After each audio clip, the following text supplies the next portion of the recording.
Assalamu alaikum everyone. How are you? Inshallah you are doing well. Okay, as promised, this is actually the presentation for lesson 3.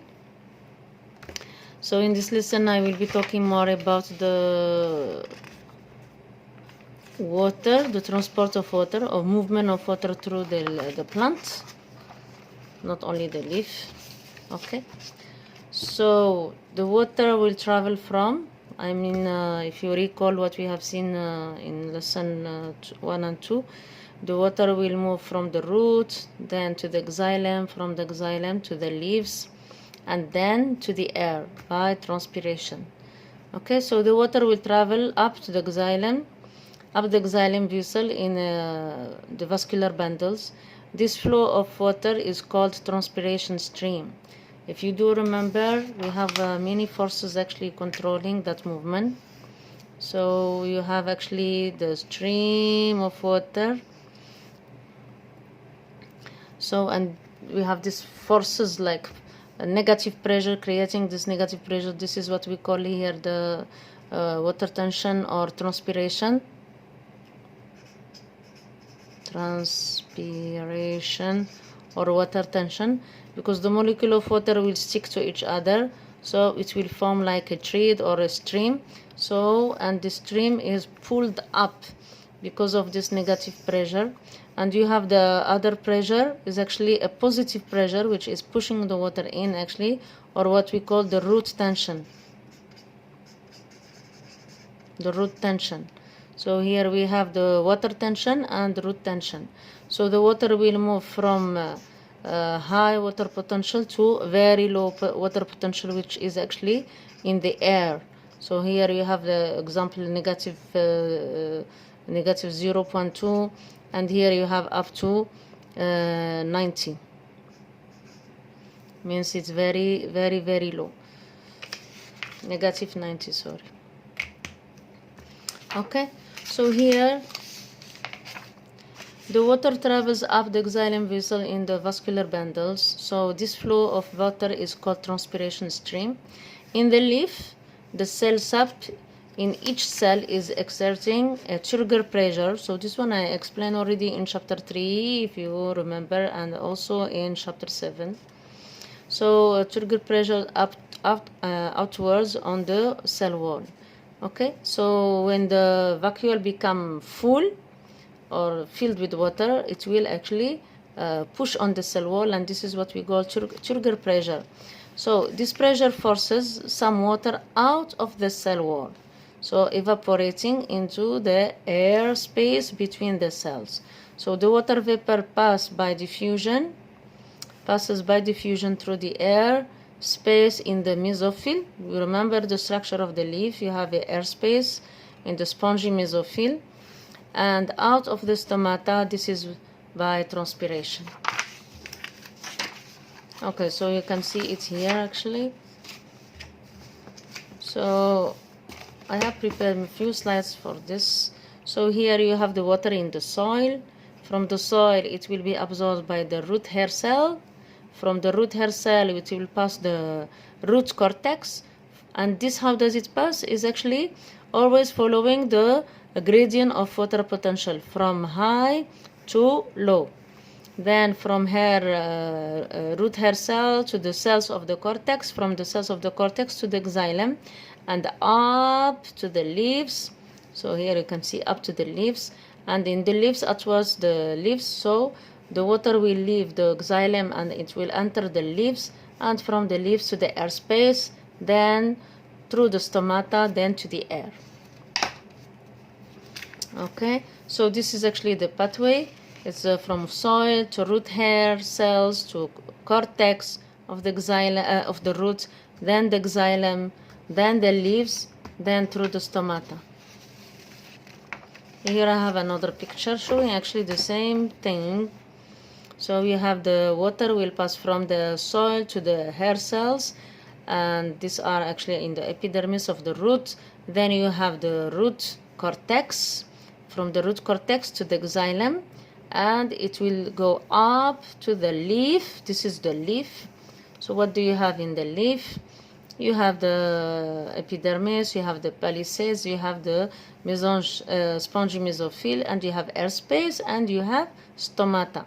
So the water will enter the cells, then it will move from the cells to, or evaporate to the airspace, and from airspace it will pass, the molecule of water pass to the outside the leaf through the stomata. Okay? You have another nice picture here, just but this one showing only the leaf. So you have the xylem here.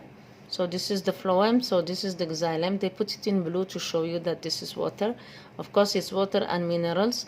Then the water molecules will pass to the cells, and from the cells, from one cell to another cell, again following the water potential, then from palisades to spongy to the spongy mesophyll, then from spongy mesophyll to the airspace, and then it will cross the stomata layer here. It will go through the stomata to the air and diffuse out as vapor.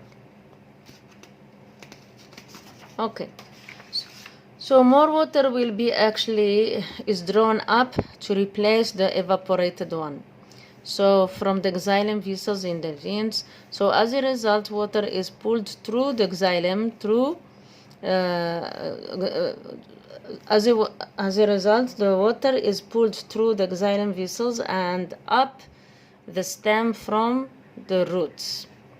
Okay, if you open my slides, this is an animation actually here. You can see how the molecule of water will move from the soil to the air. Okay, this transpiration pool is strong enough to draw up water 50 meters or more in trees. So imagine a tree which is 50 meters high, the water actually can be pulled up from the soil up to the top of the tree. Okay, so please, if you open my slides, do it in slideshow mode. Then you can see the animation here. This is quite interesting. Okay, so the water pathway, there are two pathways for water. The water can simply cross the cell wall, enter the cell, then from one cell it will move to the next cell. And of course, this is following the water potential from high to low. Okay, and of course here you have the hair cell, from soil to hair cell, and through the epidermis. Okay, this one you just forget about it. So this is what we call the root, and the water will pass through all this cortex here to the xylem. All right, and in this case here you have two ways. The green one here, which you see here, is actually through the cells, and this one is called symplastic pathway. This symplastic pathway means the water moves through the cells. It will enter the cell, then from this cytoplasm or this vacuole here to the next cell, then to the next cell, then it will enter the xylem. But there are other molecules of water which follow another pathway. It actually doesn't enter the cell, but it goes through the cell wall. It never entered the cell. You can see here this purple color one. It's called apoplastic pathway. Apoplast here, or apoplastic pathway. It goes through the cell wall. It doesn't enter the cell. So you can see it goes only following the cell wall. But when it reaches here, this stripe here, which we call Casparian stripe, this one is a waxy structure, so the molecules of water cannot cross over here, so it must enter the cell, then it will go to the xylem. But in the cortex here, before this Casparian stripe, it can go actually through the cell wall. So in this case here, you have two pathways for water. One which actually go through the cells is called symplast pathway or symplastic pathway, and another one which go through the cell wall, which is called actually apoplast. And you have a better drawing here. It shows you Yeah, this is a better drawing. So you have going through the cell, cytoplasm. How do we call this? We call it symplastic route or symplastic pathway. And the one going through the cell walls, so can you see here it goes through the cell walls. So the water and minerals actually will go through the cell walls, and some of this water will enter the cell. Okay, you can see, and some of the water also, which started by a symplastic route, it can go through the cell wall. So the molecule of water can choose or can change on the way. They can change their pathways.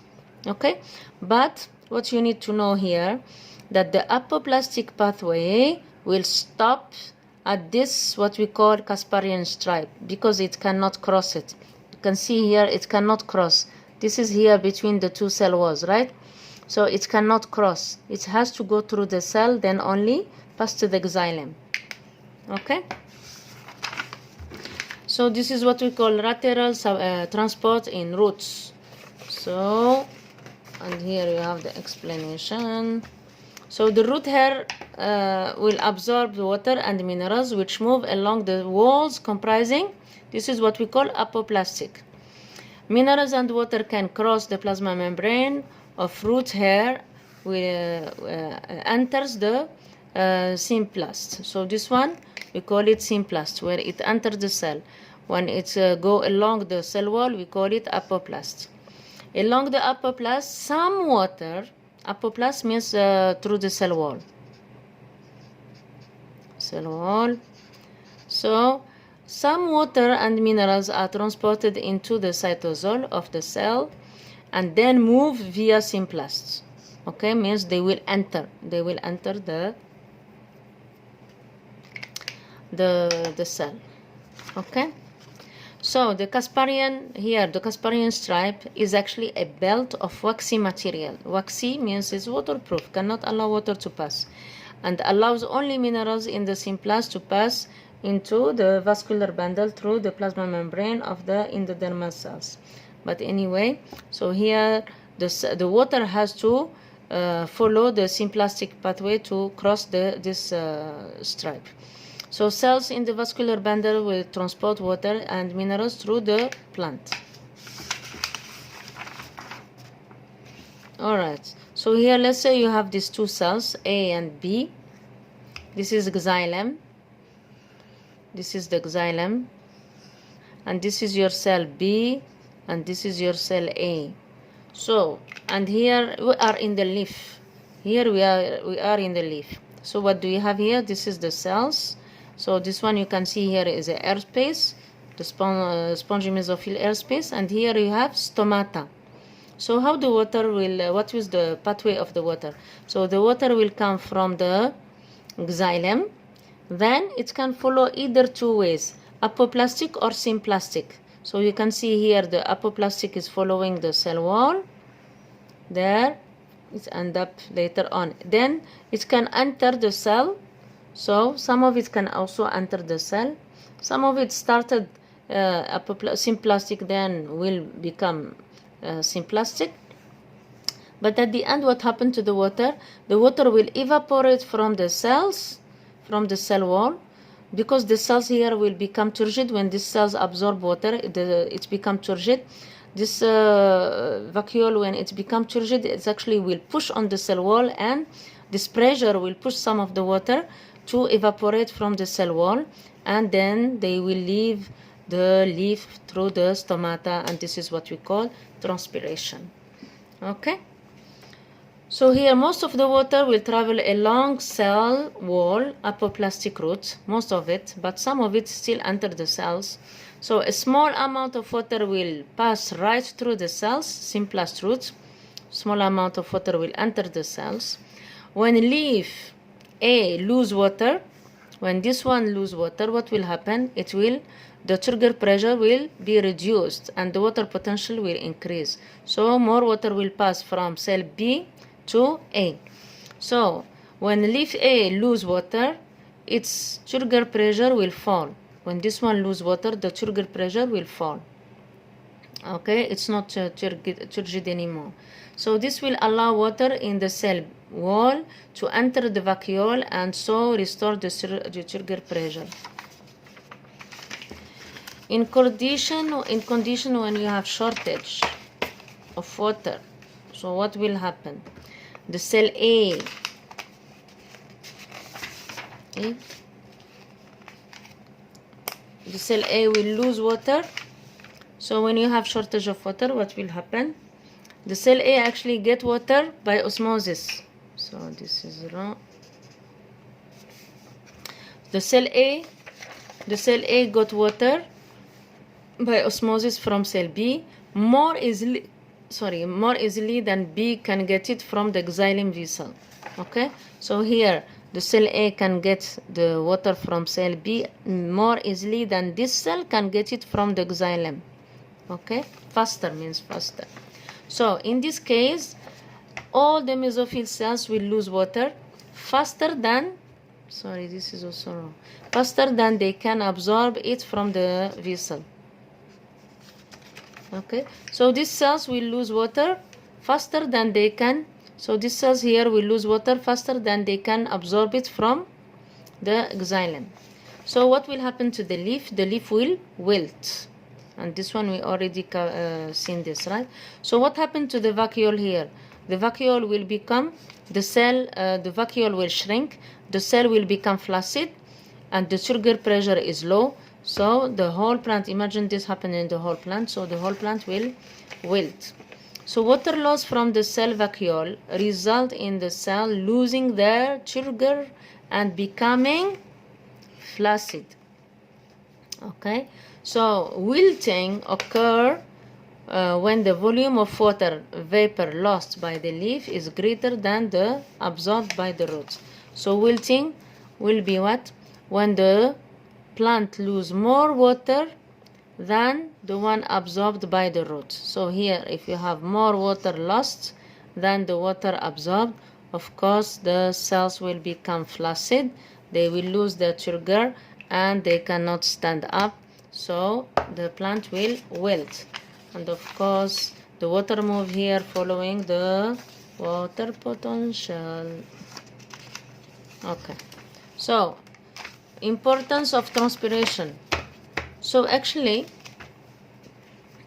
most of the water absorbed by the plant evaporates in the air. Okay, so you have a plant here, you have a tree or any plant, so, and it have the roots. So most of the water, I take a blue color, most of the water absorbed from the roots is back to the air. Only a tiny portion of that water will remain in the plant. So this one will be of course used by photosynthesis, but most of the water absorbed is actually lost in the air. So why do you think the plant will do that? Why the plant will absorb so much water at the end, just leave it to escape in the air? So one of the reasons, the plant needs minerals, right? So those minerals are dissolved in water, so the plant need the flow of those minerals, so it has to absorb it with water. Okay, so what is the advantage to the plant of this exercise or excessive evaporation? So one reason is a rapid water flow may be needed to obtain sufficient mineral salts, but in some cases an increased transpiration rate does not really increase the uptake of minerals. But what you can see also, but this one, because the transpiration is a part of the what we call water cycle, this one you will cover more in chapter 18, inshallah. We will talk more about water cycle. So second reason is, so what we said, the first reason is actually to obtain sufficient mineral salts from the soil. That's why it has to absorb it together with the water. So the second reason is evaporation may also help to cool the leaf when it is exposed to intense sunlight. So when a leaf is exposed directly to sunlight, so what will happen? So I will take this one. when you have your sunlight here, so the heat, of course you have sunlight and you have also heat from the sun, so the leaves will actually also heat up, so the temperature in the leaf will increase. So you know that if the temperature increase, what will happen? The cells will die, and the enzymes, remember all the enzymes for respiration, the enzymes for photosynthesis, if the temperature increases too much, so what will happen to the enzymes? The enzymes will denature. So to keep the temperature of the leaf at a certain value, so what we need to do, we need to cool it down. So how does it cool it down? How does it cool down? It's actually because of the water. So the water will absorb the heat, okay, from the leaf, and when the water leave, it will take that heat with it. So the water here will take some of the heat with it, and this is how the trees or the plant keep cool. Okay, so a leaf exposed to direct sunlight will absorb heat from the sun, with temperature may rise to a level that could kill the cytoplasm. Killing cytoplasm means denature the enzymes. So water evaporation from a leaf absorbs the heat and cools the leaf down. So this is very smart way to cool down. Actually, even in human, when we exercise, you start to sweat. Why you start to sweat? The sweat actually to release the heat together when the water or the sweat evaporates, because in the sweat you have water, mainly water. There are plants whose stomata will close around midday, means around 12 p.m. Stomata will close because the sunlight is very bright and the sun is very bright and the heat will increase, so greatly reducing transpiration. So this plant, when they close the stomata, means there is no transpiration, isn't it? So how did they do to cool down? Of course they actually, these plants usually are those plants which live in very desertic places where there is a shortage of water.